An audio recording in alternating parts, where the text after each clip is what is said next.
सुप्रभात प्यारे बच्चों,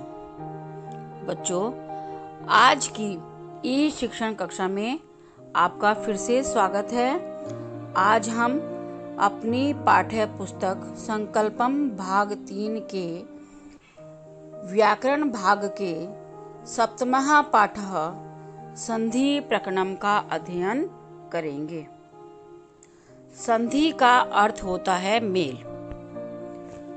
व्याकरण में दो समीपस्थ वर्णों के मेल से होने वाले परिवर्तन को संधि कहते हैं, या दो वर्णों के मेल से होने वाला परिवर्तन संधि कहलाता है।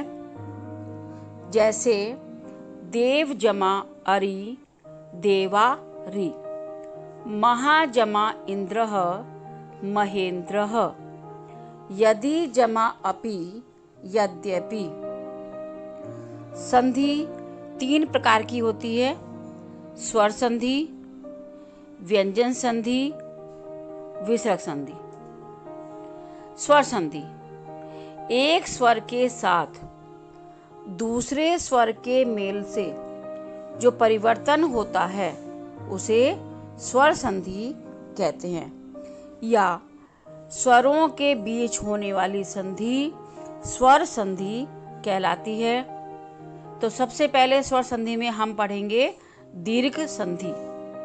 दीर्घ संधि जब ह्रस्व या दीर्घ स्वर के बाद ह्रस्व या दीर्घ स्वर आता है, तब दोनों के स्थान पर दीर्घ हो जाता है, या फिर समान स्वर पास पास आने से दीर्घ हो जाता है तो उसे दीर्घ संधि कहते हैं। जैसे सुर जमा अरि सुरारी, इसमें सुर के अंत में अ स्वर है और अरि के शुरुआत में अ स्वर है।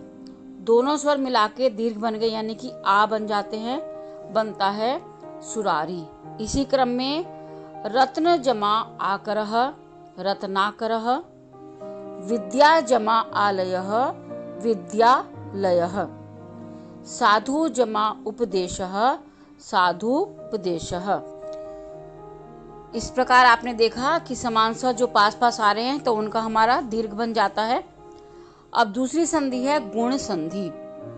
जब अ या आ के बाद ह्रस्व या दीर्घ ई उ ऊ री आए तो दोनों के स्थान पर क्रमशः ए ओ अर हो जाता है। अर्थात अ या के बाद यदि ई या ई आते हैं तो दोनों के स्थान पर ए हो जाता है। अ या के बाद यदि उ या ऊ आते हैं तो दोनों के स्थान पर ओ हो जाता है, और अ या आ के बाद री या री आए तो दोनों के स्थान पर अर हो जाता है।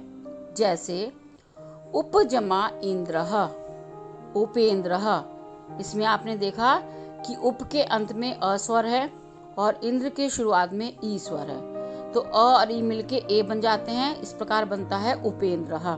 इसी क्रम में गंगा जमा उदकम गंगोदकम, वर्षा जमा ऋतुः वर्षर्तुः, रमा जमा ईशः रमेशः, हित जमा उपदेशः हितोपदेशः।